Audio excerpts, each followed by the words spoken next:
Hello student, हमारे YouTube channel JCD classes में आपका स्वागत है। तो आज की इस वीडियो पर हम चर्चा करने वाले हैं एकांकी और नाटक में अंतर। यह क्वेश्चन आपके वार्षिक पेपर की दृष्टि से बहुत मोस्ट इम्पॉर्टेंट है। कक्षा 9वीं से लेके 12वीं तक ये वेरी मोस्ट इम्पॉर्टेंट क्वेश्चन है। ठीक, एकांकी और नाटक में अंतर।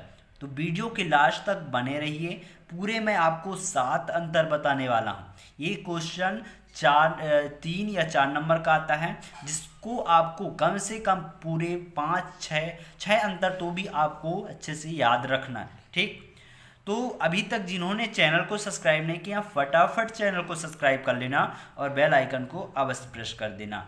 ठीक, तो मैं इस वीडियो पर आपको बताने वाला हूँ एकांकी और नाटक में अंतर। तो एकांकी का भाग ए है और नाटक का भाग ए है। ठीक ना। तो एकांकी में पहला पॉइंट आप देखिए, एकांकी में केवल एक ही अंक होता है। एकांकी यानी एक अंक होता है। ठीक, लेकिन नाटक में अनेक अंक होते हैं। ठीक, कैसे याद कर सकते हैं? एकांकी, एकांकी से आप खुद समझिए, एकांकी यानी एक।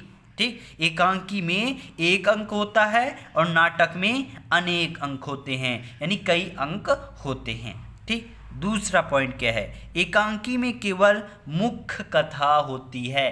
कैसा होता है? एकांकी में केवल मुख्य कथा बस होती है। ठीक, लेकिन नाटक में मुख्य कथा के साथ साथ प्रासंगिक कथाएं भी होती हैं। कैसा है नाटक? नाटक में मुख्य कथा भी होती है, उसके साथ साथ क्या होती है? प्रासंगिक कथाएं भी जुड़ी होती हैं। ठीक, लेकिन एकांकी में केवल मुख्य कथा बस होती है, प्रासंगिक कथाएं नहीं होती हैं। ठीक ना, अंतर समझ गए? फिर यहाँ पास देखिए अगला पॉइंट, तीसरा पॉइंट क्या है?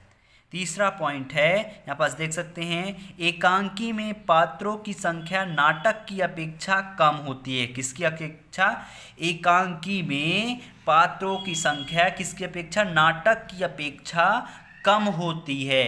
यानी एकांकी में पात्रों की संख्या कम और नाटक में पात्रों की संख्या अधिक होती है। यानी नाटक में पात्रों की संख्या अधिक होती है, एकांकी में कम होती है। तो इसको ऐसे भी लिख सकते हैं, एकांकी में पात्रों की संख्या कम और नाटक में पात्रों की संख्या अधिक होती है। या कि ऐसा लिख लीजिए कि एकांकी में पात्रों की संख्या नाटक की अपेक्षा, किसकी अपेक्षा?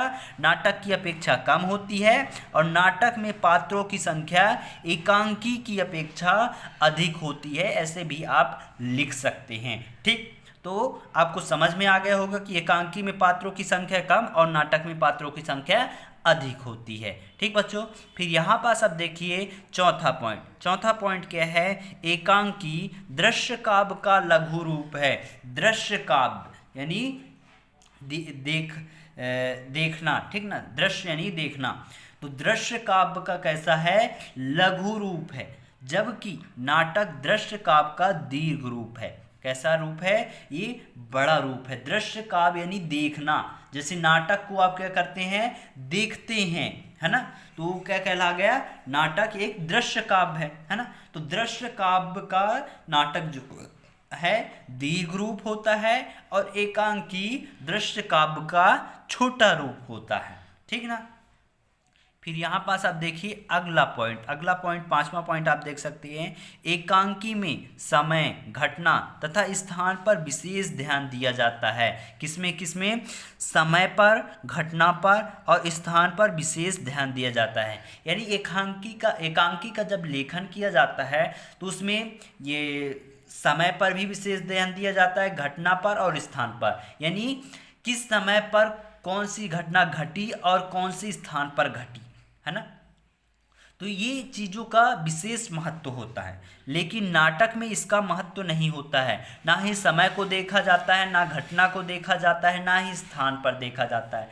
इसका कोई भी संबंध नहीं है नाटक से। लेकिन एकांकी का सीधा सीधा संबंध होता है कि किस समय पर घटना घटा, कहाँ पर हुआ और कौन सा स्थान पर हुआ, है ना। किसी के बारे में जैसे बताए कि वो फलाने आदमी इस समय पर वहाँ गया था, कौन सा स्थान पर गया था, वहाँ पास क्या घटना घटी, है ना, कौन सा समय था, कितने बजे था। लेकिन नाटक जब लिखा जाता है तो इन सारे चीज़ों का कोई मतलब नहीं होता है, ये सारे चीज़ उस पर नहीं दर्शाए जाते हैं, है ना।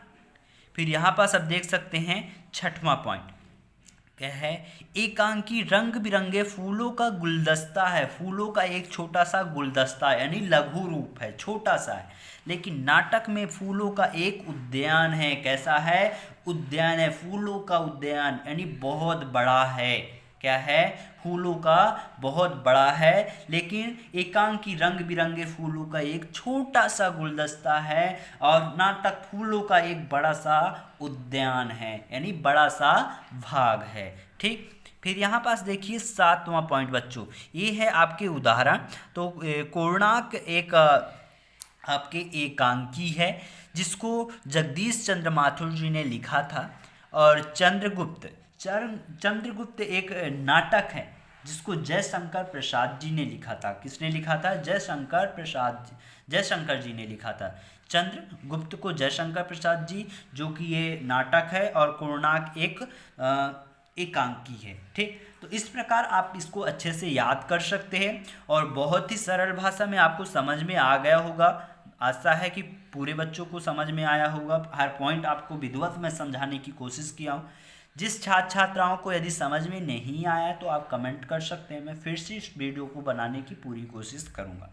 और जिसने चैनल को अभी तक सब्सक्राइब नहीं किया, फटाफट चैनल को सब्सक्राइब कर लो, क्योंकि ऐसे वीडियो हमारे चैनल पर आता रहता है जो कि आपके वार्षिक पेपर की दृष्टि में ध्यान रख करके ये वीडियो आपको प्रोवाइड किया जाता है ना। ये लगातार कई वर्षों से आ रहे हैं और ये आते रहेंगे, ऐसे क्वेश्चन है ये, है ना। तो इसको अच्छे से तैयार कर लेना बच्चों। ठीक, तो मिलते हैं अगले वीडियो पर, तब तक के लिए जय हिंद, जय भारत।